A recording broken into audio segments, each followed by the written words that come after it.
I met him when I was 4. Our parents were friends, and from the very first day at the playground, he was there, scraping his knees on the same slide I dared to climb, laughing at the same silly jokes, and sharing candy without ever asking. His name was Daniel, though we called him Danny for as long as I could remember. From that moment, he was woven into the fabric of my childhood, inseparable from the rhythms of my early life. We grew up together in a small tree-lined neighborhood. Summers were spent riding bikes through quiet streets, winter evenings building forts from blankets and chairs, and birthdays always intertwined, never separate. Our parents joked about how attached we were, how we finished each other's sentences, how we seemed to share a silent language that others could never understand. For me, it was simply normal. The kind of bond I assumed everyone had with someone else in the world. School years were no different. We sat together in classes, studied together, borrowed each other's notes, and occasionally got into trouble for mischievous pranks that seemed harmless at the time. He was my confidant, my partner in every childhood scheme, and the only person who knew my deepest insecurities. My fear of swimming, my awkwardness in sports, my secret crushes that I never admitted aloud. I, in turn, knew every flaw, every joy, every small triumph of his life. There was no need to articulate our closeness. It existed naturally, seamlessly, without question. High school only deepened the bond. We moved into late-night study sessions for exams, shared homework, and stayed up talking about everything from music to future dreams. When I dated someone, he offered advice, teasing but thoughtful. When he dated, I supported him just as he had supported me. It was a balanced, reciprocal friendship, or so I believed. By the time we turned 20, our lives had taken different tracks. I was preparing for university, internships, and social events. He focused on his own ambitions, his own circles, yet despite the physical distance or occasional months of silence, the connection remained. I could call him at 2 in the morning, terrified about a presentation or heartbroken over a failed friendship, and he would answer without hesitation. That was Daniel, always present, always unwavering. And then came the day that shattered my understanding of everything I thought I knew. The day before my wedding, I was in the middle of last-minute arrangements, florists, seating charts, dress fittings, when Daniel showed up at my apartment unannounced. His expression was unreadable, something I had never seen before. A mixture of fear, vulnerability, and urgency.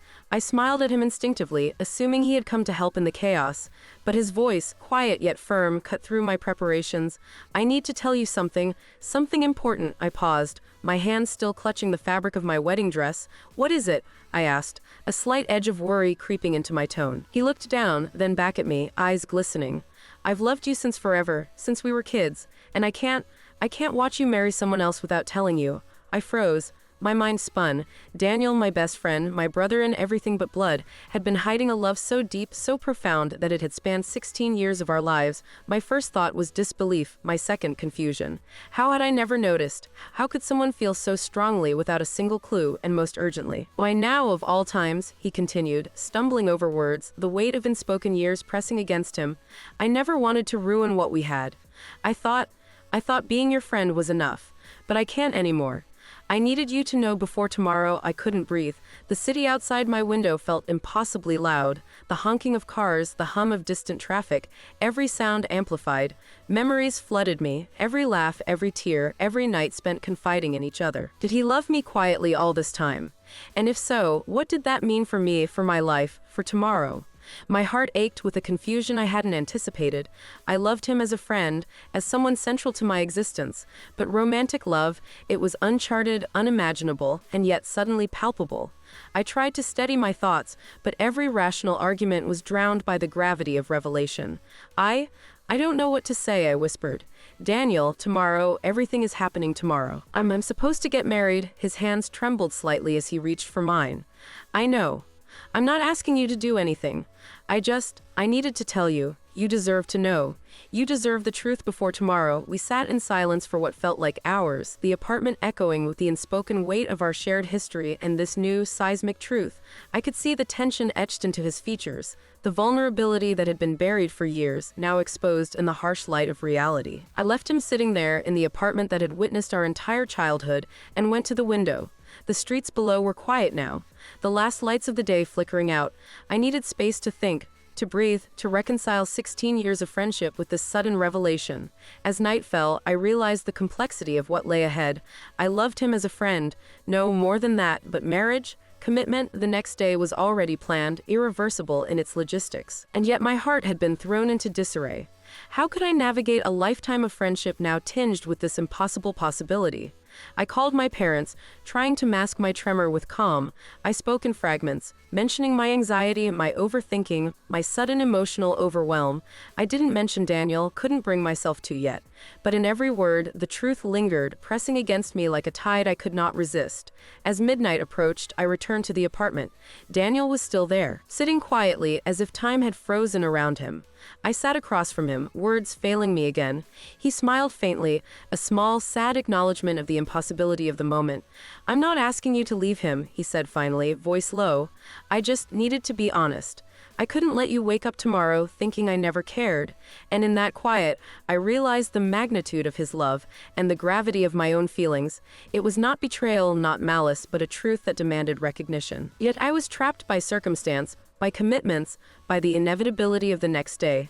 The night stretched on, with conversations half-spoken, memories revisited, fears admitted, and long-suppressed confessions finally aired. I could see the boy I had grown up with, the protector, the confidant, the unwavering presence. And I could feel the man he had become, vulnerable, honest, and entirely exposed in his feelings for me. By the early hours, exhaustion overtook us. We fell into a quiet understanding. The past could not be undone, the future was uncertain, but in this moment, the truth was finally visible, undeniable, and alive. What happened next changed everything. Morning came with a harsh, unyielding light that seemed almost cruel. I woke to the familiar rhythm of the apartment, the hum of the refrigerator, the faint creak of the radiator, and the distant murmur of the city, yet nothing felt familiar. Daniel was gone, leaving only the weight of his words and the echo of a confession that had shattered the foundation of everything I believed about us. I moved through the morning mechanically, showering, dressing, and trying to focus on the day ahead. Flowers needed to be arranged, seating charts confirmed, the cake delivered. Friends and family would arrive in a few hours, buzzing with excitement and expectation. And yet, beneath the surface of routine, a storm raged, a tempest of questions, emotions, and memories I had no clear way to navigate. I called my fiancé, trying to mask the tremor in my voice. "Everything's ready," I said, forcing calm. "I'll see you at the venue." His voice was cheerful, unknowing, and that innocence made my chest tighten. How could I betray the trust of someone who had loved me, supported me, and built a life expecting my presence beside them? And yet, the truth of Daniel's confession lingered, impossible to ignore. I retreated to the balcony, wrapping a shawl around my shoulders against the chill. My thoughts swirled, 16 years of friendship, countless shared secrets, laughter, tears, and dreams. Had all of it been leading to this hidden truth? And if so, what did that mean for my heart, for tomorrow, for the life I was poised to begin? By mid-morning, Daniel returned. I hadn't called him, hadn't texted him. Yet he was there, standing silently at the doorway as if respecting a fragile boundary while refusing to remain absent. His eyes met mine, filled with the same vulnerability I had witnessed the night before. "I couldn't stay away," he said simply, voice low. "I know I shouldn't be here, but I need to see you one more time before everything changes." We spoke carefully, cautiously, navigating a conversation loaded with years of unspoken feelings. I tried to anchor myself in reason. Tomorrow was set, vows prepared, families waiting. I could not allow emotion alone to dictate the course of events. And yet each word he spoke, each look, each tremor in his voice, threatened to undo the careful facade I had constructed for months. Friends began arriving. Bridesmaids chatted and fussed with dresses, laughing nervously, oblivious to the storm beneath the surface. I moved among them, smiling, nodding, performing the ritual of preparedness. But inside, every interaction felt hollow, every laugh a reminder of the secret truth pressing against me. Daniel remained nearby, sometimes in the background, sometimes at my side, offering quiet support, his presence a constant reminder of the emotional gravity I could not escape. Family arrived, bringing warmth, advice, and expectations. I watched my parents, their smiles proud and tender, unaware of the revelation that had fractured my understanding of the world. I felt a pang of guilt. They had nurtured me, guided me, and trusted me to make decisions with clarity. How could I reconcile their expectations with this sudden upheaval? Throughout the day, Daniel and I navigated proximity without breach, a delicate dance of presence and restraint. Each time our hands brushed, a spark of awareness shot through me, a visceral reminder of the depth of his feelings. And each time I recoiled, reminding myself of tomorrow, of vows, of the life I had planned. The tension was unbearable, the gravity of unspoken possibilities pressing against my chest like a physical weight. As evening approached, The venue loomed in my mind, a cathedral of polished wood, gleaming floors, and rows of expectant faces. The dress hung perfectly on its mannequin, yet it felt like a costume I could not inhabit fully. My heart raced not with excitement, but with anticipation of a confrontation I had not yet defined. The confrontation with my own truth, my own feelings, and the reality of Daniel's love. A quiet moment alone allowed reflection. I considered the timeline of our friendship: 4-year-olds on the playground, teenagers navigating awkward emotions, young adults sharing dreams and disappointments. In each memory, I sensed the hidden threads of his affection, subtle and constant, woven into our shared history. How could I have been blind for so long? How could I have mistaken constancy for platonic loyalty when it was something deeper, more enduring, more dangerous to my assumptions? I realized that tomorrow would demand a choice, not between right or wrong, but between duty and truth, between the expectations of others and the internal compass of my own heart. The awareness brought neither clarity nor peace, only a crushing weight of responsibility. When Daniel approached me one final time that night, I could no longer hide the turmoil in my eyes. "I don't know what to do," I whispered, voice trembling. "I don't know if I can." He placed a hand gently on my shoulder, a grounding presence in a storm of indecision. "You don't have to decide now," he said softly. "You only have to know the truth. That's all I ask." And in that moment, I understood. The revelation was not an attack, nor a betrayal. It was honesty, raw and unavoidable. And with honesty, there came a burden and an opportunity to confront myself, my emotions, and the reality of who I truly loved and trusted. Night deepened, and with it came the clarity that the coming day would change everything. The past 16 years of friendship, loyalty, and silent devotion had led to this impossible threshold. I could feel the tension coiling within me, tight and unyielding, demanding resolution. Tomorrow would not merely be a wedding, it would be a reckoning with truth, with love, and with the consequences of revelation. I went to sleep with that weight pressing upon my chest. Dreams fractured by memories of childhood laughter, teenage confessions, and adult vulnerability. Daniel's voice echoed softly in my mind, a reminder of what had been hidden and what could no longer remain so. The dawn would bring decisions. The dawn would bring confrontation. And in that confrontation, everything would be revealed. Our shared history, our hidden desires, and the uncharted territory of hearts intertwined in ways neither of us had expected, understood, or prepared for. The wedding day arrived like a storm disguised as sunshine. Outside, the air was crisp and clear. Birds chirped in the gardens, and the sky stretched pale and infinite above the city. Inside, however, my heart was heavy, weighed down by a secret that no amount of lace, flowers, or music could obscure. Morning preparations were mechanical. Hair, makeup, dress. The motions were familiar, practiced, almost meditative, but my mind was elsewhere, trapped in the memory of Daniel's confession and the impossible decisions it had set before me. My bridesmaids tried to cheer me, noting how radiant I looked, how poised, but their words barely penetrated the fog of internal chaos. Daniel arrived just as I was adjusting my veil. His presence was quiet, respectful, yet impossible to ignore.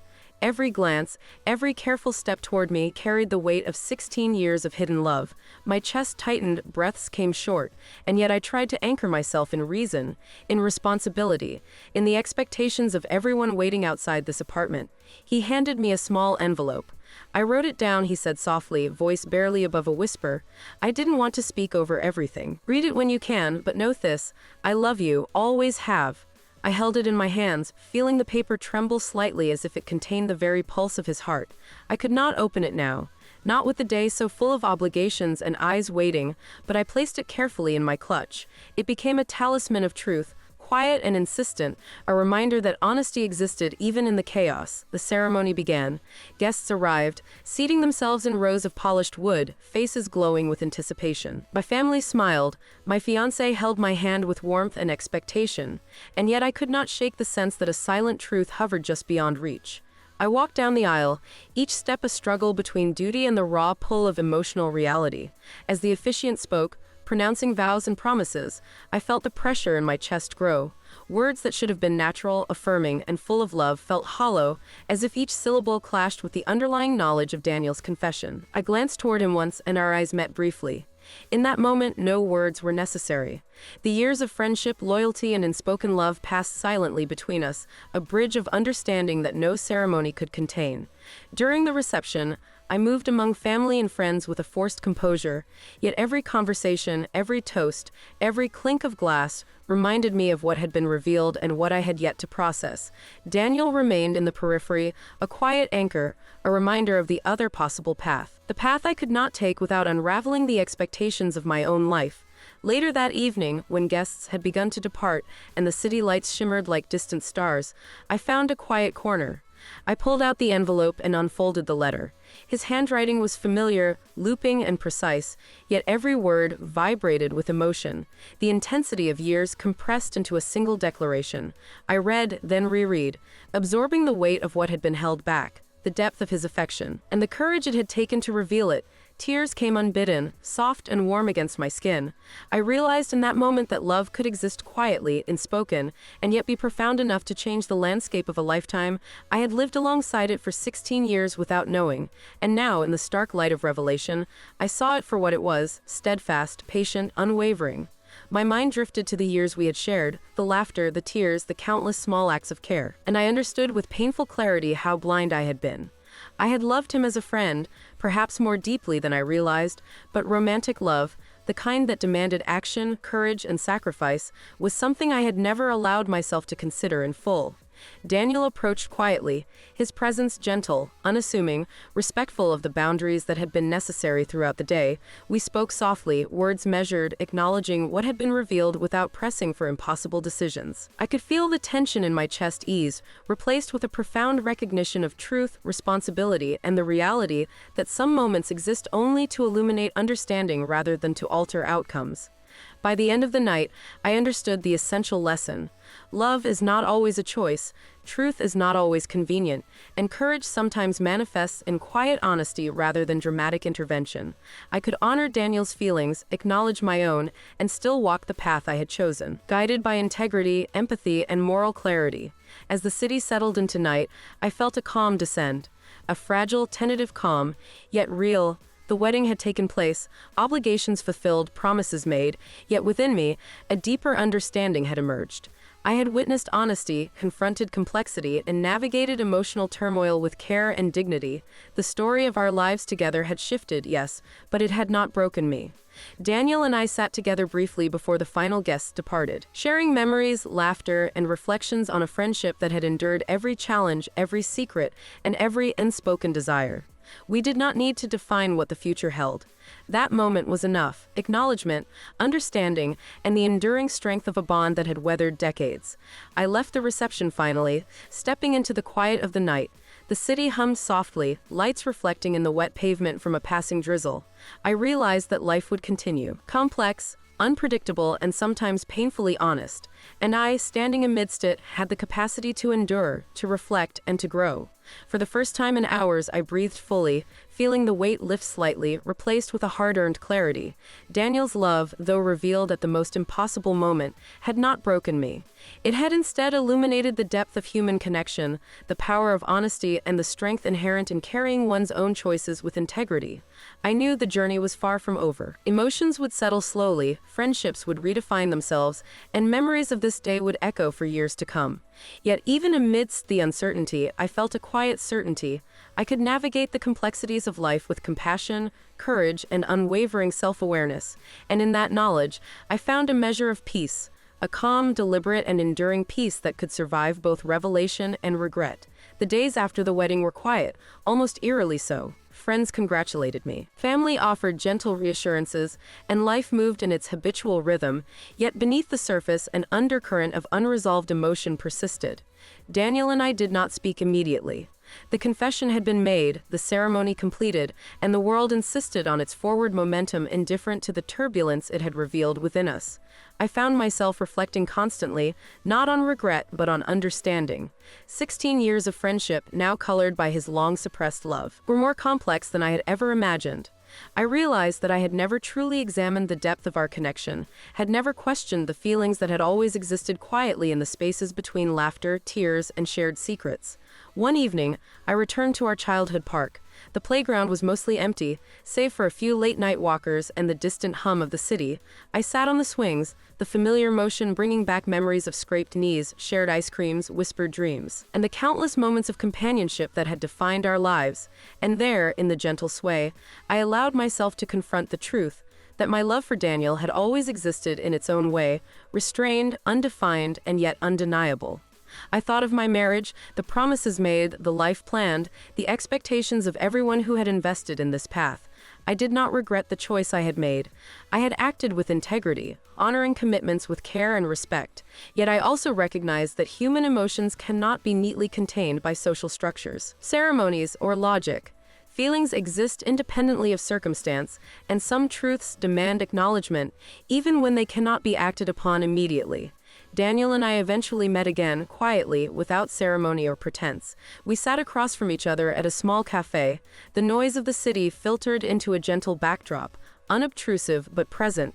He looked at me with the same vulnerability and quiet courage that had defined him since childhood. "I needed to tell you," he said simply, "not to disrupt your life, not to ask for anything, just to be honest." "That's all I could do," I nodded, understanding the magnitude of what he had risked. Honesty, even in impossible circumstances, is an act of courage. I reached across the table and placed a hand on his, a gesture of recognition, of shared history, and of the enduring bond that had survived everything, even revelation, even impossible timing. We talked for hours, revisiting memories, laughing at the absurdity of childhood, and acknowledging the silent support we had given each other through every difficulty. The conversation was not about romance, not about future possibilities, but about truth, loyalty, and the depth of human connection. I realized that love does not always demand possession, that affection does not always require action, and that the deepest bonds are often those that exist quietly, enduringly, beyond circumstance. In the weeks that followed, I established new routines for myself, grounded in clarity and self-awareness. I journaled daily, reflecting on my emotions, analyzing experiences, and cultivating a sense of equilibrium. I focused on building a life that honored commitments while remaining aware of the richness of human relationships beyond convention.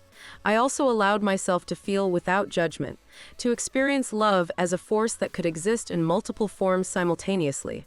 I loved my husband as a partner, as a companion in life, and I loved Daniel as a friend, as a confidant, as a person who had shaped me indelibly over 16 years. The coexistence of these emotions was neither betrayal nor confusion, but a profound understanding of the complexity of the heart.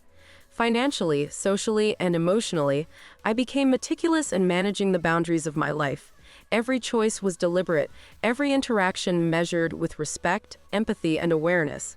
I learned that integrity is maintained not only in grand gestures, but in the quiet consistency of thought and action, in honoring promises while respecting truths that exist outside of immediate perception. Months later, I returned to the park again.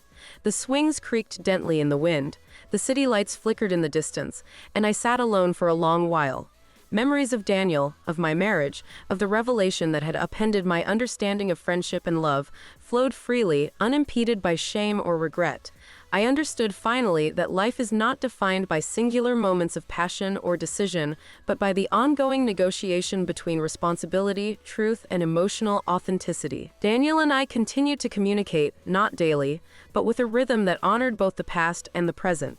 Our friendship evolved, strengthened by honesty, tempered by experience, and enriched by the profound knowledge of shared history and unspoken understanding. I discovered that the endurance of a bond does not depend on circumstance, but on the depth of mutual respect and the willingness to navigate complexity with grace. In quiet evenings, when the city hummed softly outside my window, I reflected on the journey, the innocence of childhood, the trials of adolescence, the responsibilities of adulthood, and the revelation that had tested the limits of trust, love, and emotional resilience. I had survived every upheaval, confronted every truth, and emerged with a clarity that was both humbling and empowering. The moral became clear. Life is not about perfect timing, nor is it about the convenience of feelings. It is about integrity, honesty, and the courage to acknowledge what is true, even when action is impossible. Love in all its forms is enduring, friendship in all its depth is transformative, and the human heart, when faced with revelation, can navigate complexity with dignity, resilience, and grace. And in that understanding, I found peace, not loud, not triumphant, but quiet, deliberate, and unshakable. The storm had passed, leaving clarity in its wake. I had loved, I had listened, I had acted with care, and I had emerged intact. Life continued, unpredictable, beautiful, and filled with possibilities, and I met it fully, aware of the lessons of the past, the demands of the present, and the quiet strength that comes from knowing oneself completely. The path forward was not simple, nor was it free from challenge, but I walked it with eyes open, heart steady, and a profound recognition that truth, honesty, and integrity are the truest forms of love, both given and received.